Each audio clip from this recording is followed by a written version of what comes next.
नमस्कार। आज देश की तमाम फटाफट खबरों में आपका स्वागत है। समाचारों के लिए आपसे निवेदन है कि आप हमारे चैनल को सब्सक्राइब कर सकते हैं। तो बढ़ते हैं खबरों की ओर। पेट्रोल और डीजल के दामों में वृद्धि कर दी गई है और कुल 137 दिनों के बाद इनके दाम बढ़ाए गए हैं। मंगलवार से दिल्ली में 1 लीटर पेट्रोल की कीमत 96 रुपये 21 पैसे हो गई है, जबकि डीजल 87 रुपये 47 पैसे प्रति लीटर मिलेगा। पहले पेट्रोल के दाम 95 रुपये 41 पैसे थे और डीजल की कीमत 86 रुपये के पार थी। इससे पहले पेट्रोल और डीजल के खुदरा मूल्य में 4 नवंबर 2021 को वृद्धि की गई थी और अब कुल 4 महीने बाद इनके दामों में इजाफा किया गया है। वहीं जयपुर में भी 1 लीटर डीजल के दाम 90 रुपये 70 पैसे पर पहुंच गए हैं, जबकि 1 लीटर पेट्रोल 107 रुपये 6 पैसे हो गया है। वहीं घरेलू गैस सिलेंडर की कीमत में भी 50 रुपये का इजाफा हुआ है। दिल्ली में अब 14.2 किलो का बिना सब्सिडी वाला सिलेंडर 949 रुपये 50 पैसे में मिलेगा। यह एक बड़ा झटका पेट्रोल के दामों पर और गैस सिलेंडर के दामों पर कि आम आदमी पर इसका क्या प्रभाव पड़ेगा, क्या प्रभाव नहीं पड़ेगा, ये तो बाद में असर दिखाएगा, लेकिन फिलहाल एक झटका आम आदमी को।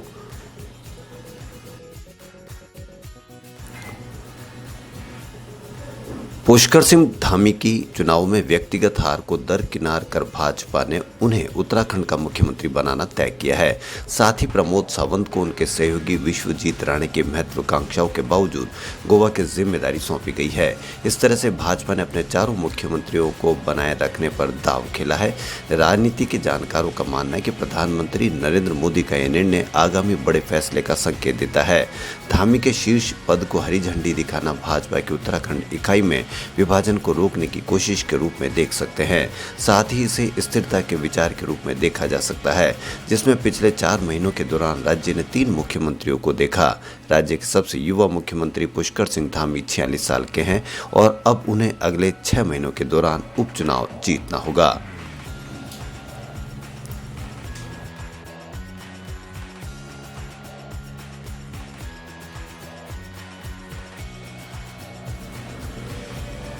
मध्य प्रदेश में विद्युत सप्लाई को नियंत्रित करने वाले जबलपुर स्थित प्रदेश लोड डिस्पैच सेंटर में संचालित अत्याधुनिक इंफॉर्मेशन टेक्नोलॉजी के सिस्टम को सुरक्षित करने के लिए केंद्र सरकार ने इसे क्रिटिकल एवं प्रोटेक्टेड सिस्टम माना है। इसकी अब राष्ट्रीय धरोहर के रूप में साइबर सुरक्षा सुनिश्चित की जाएगी। राष्ट्रीय महत्वपूर्ण सूचना अधोसंरचना संरक्षण केंद्र दिल्ली ने इसे मध्य प्रदेश के गजट नोटिफिकेशन कराने के निर्देश भी जारी किए हैं। Madhya Pradesh power transmission company के राज्य लोड डिस्पैच सेंटर जबलपुर के मुख्य अभियंता ने बताया कि पावर सेक्टर में भारत सरकार ने के नियमों के तहत अब प्रदेश लोड डिस्पैच सेंटर की साइबर सुरक्षा के लिए केंद्र सरकार द्वारा भी दिशा निर्देश दिए जाएंगे। एक तरह से लोड डिस्पैच सेंटर अब राष्ट्र की धरोहर के रूप में अपना कार्य करेगा, जो एक अपने आप में अनोखा है।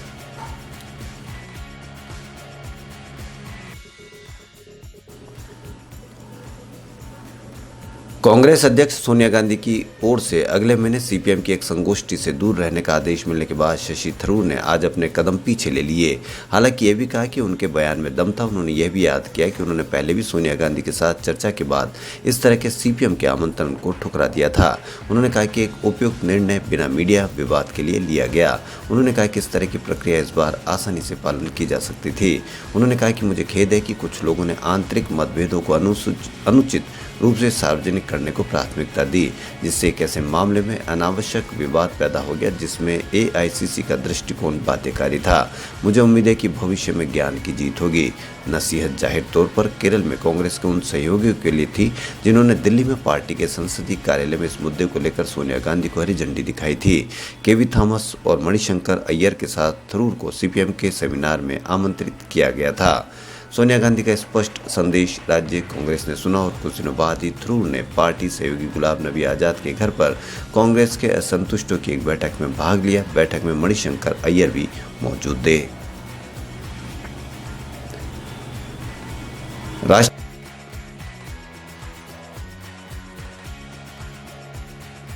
राष्ट्रपति रामनाथ कोविंद ने सोमवार को राष्ट्रपति भवन में आयोजित एक समारोह में जनरल बिपिन रावत और कांग्रेस नेता गुलाम नबी आजाद समेत 54 हस्तियों को पद्म पुरस्कार से सम्मानित किया गया।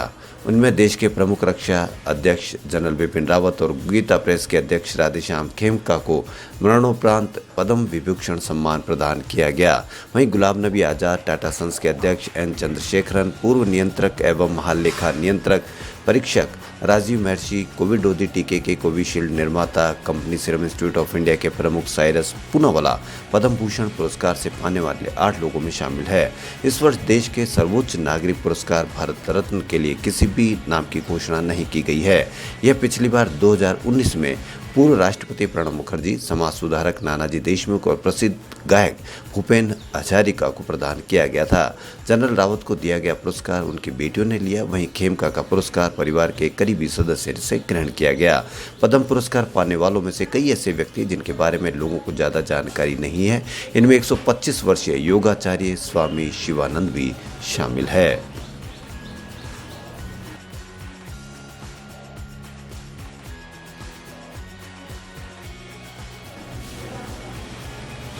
देश में तमाम मसलों पर धार्मिक मतभेदों के बीच बिहार में सांप्रदायिक सौहार्द की मिसाल कायम करने वाली खबर सामने आई है। यहाँ एक मुस्लिम परिवार ने दुनिया के सबसे बड़े मंदिर के निर्माण के लिए अपनी 2.5 करोड़ रुपए की जमीन दान कर दी। यह दुनिया का सबसे बड़ा मंदिर विराट रामायण मंदिर का निर्माण पूर्व चंपारण के केठी वालिया इलाके में हो रहा है। सोमवार को बातचीत करते हुए पटना के महावीर मंदिर ट्रस्ट के प्रमुख आचार्य किशोर ने जानकारी दी। उन्होंने कहा कि इश्तियाक अहमद खान ने जमीन दान करने का फैसला किया है। वो पूर्वी चंपारण से ताल्लुक़ रखते हैं और उनका गुवाहाटी में कारोबार है। अफसर ने बताया कि पूर्वी चंपारण के सब डिवीज़न केशरिया के रजिस्ट्रार ऑफिस में औपचारिकताएं पूरी की गई है।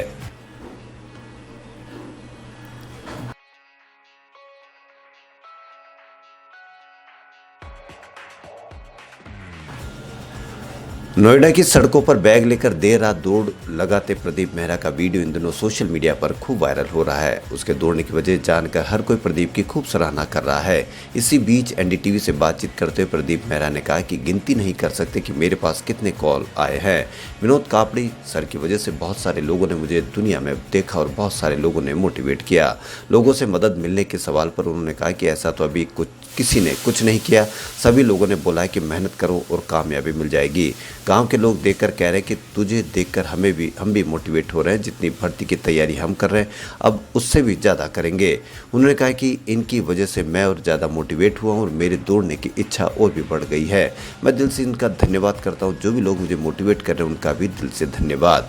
वहीं प्रदीप मेहरा की कहानी सामने आने वाले विनोद कापड़े ने कहा कि भाग रहा था, इसलिए ही मैं इसकी कहानी सामने ला पाया हूँ।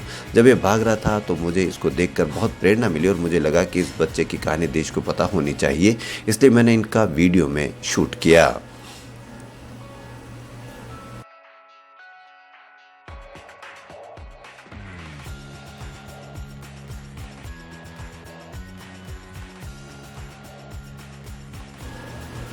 पंजाब में राज्यसभा के लिए आम आदमी पार्टी ने 5 उम्मीदवारों की घोषणा की है। इनमें जालंधर के रहने वाले क्रिकेटर हरभजन सिंह, फगवाड़ा स्थित लवली प्रोफेशनल यूनिवर्सिटी के vice chancellor Ashok Mittal, party के पंजाब से इंचार्ज राघव चड्ढा, लुधियाना से इंडस्ट्रियलिस्ट संजीव अरोड़ा और दिल्ली आईआईटी के प्रोफेसर डॉक्टर संदीप पाठक का नाम शामिल है। 33 साल के राघव चड्ढा का राज्यसभा मेंबर बनना तय ही है। अगर ऐसा होता है तो वे देश के सबसे कम उम्र के राज्यसभा मेंबर होंगे। खबरों फिलहाल इतना ही। यदि आपको हमारा चैनल पसंद आए तो लाइक, सब्सक्राइब और शेयर अवश्य करें। धन्यवाद।